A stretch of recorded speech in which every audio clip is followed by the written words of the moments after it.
Hello dear learners, welcome back to this channel. आज हम discuss करने वाले हैं हिंदी कृतिका भाग 2 की पुस्तक से माता का आंचल के लेखक शिव पूजन सहाय के जीवनी के बारे में। तो चलिए शुरू करते हैं। शिव पूजन सहाय के जन्म के बारे में पहले जान लेते हैं। शिव पूजन सहाय का जन्म गांव उनवास, जिला भोजपुर, बिहार सन 1893 में हुआ। उनके बचपन का नाम भोलानाथ था। शिव पूजन सहाय का जन्म 1893 में हुआ। कहाँ हुआ? तो बिहार के भोजपुर में हुआ। और उनके बचपन का नाम याद रखना इम्पॉर्टेंट है। उनके बचपन का नाम भोलानाथ था। उनकी शिक्षा के बारे में जान लेते हैं। 10वीं की परीक्षा पास करने के बाद कुछ दिनों तक उन्होंने बनारस की अदालत में नकल नवीस की नौकरी की। अदालत में उन्होंने नकल नवीस की नौकरी की। कब? 10वीं की परीक्षा पास करने के कुछ दिनों तक। उसके बाद वे हिंदी के अध्यापक बन गए। अध्यापक का अर्थ तो आप सभी जानते हैं। अध्यापक का अर्थ होता है शिक्षक। असहयोग आंदोलन से प्रभावित होकर उन्होंने सरकारी नौकरी से त्यागपत्र दे दिया। उस समय असहयोग आंदोलन चल रहा था, जिसके कारण उन्होंने उस असहयोग आंदोलन से प्रभावित होकर सरकारी नौकरी से त्यागपत्र दे दिया, मतलब रिज़ाइन दे दिया।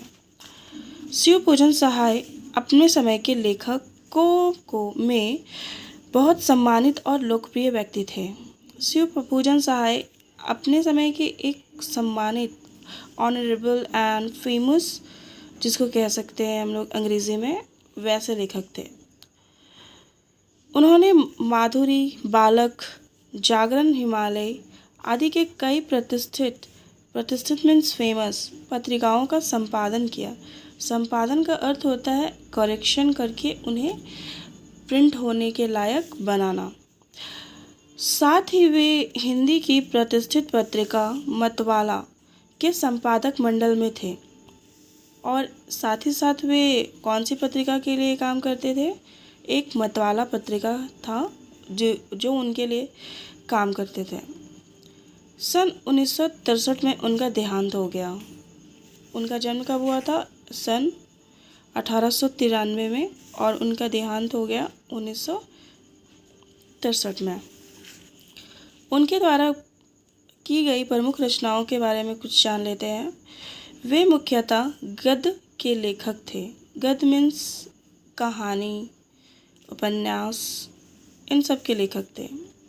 देहाती दुनिया, वे दिन, वे लोग, ग्राम सुधार, स्मृति शेष आदि उनकी दर्जन भर गद्य कृतियाँ प्रमुख हुई है। शिव पूजन रचनावली के 4 खंडों में उनकी संपूर्ण रचनाएं प्रकाशित हैं। शिव पूजन रचनावली के 4 खंडों में, मतलब 4 सीरीज आया है इस बुक का।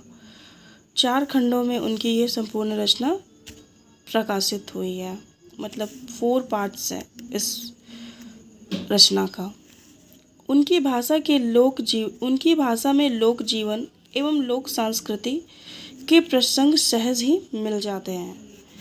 उनकी भाषा में हम लोक जीवन, जो सामान्य जीवन होते हैं, उनके बारे में और उनकी संस्कृति के बारे से संबंधित बातें हमें सहज देखने को मिलती है। इस क्लास में आज इतना ही। शिव पूजन सहाय के बारे में हम लोगों ने जाना। उनकी तस्वीर आप देख सकते हैं।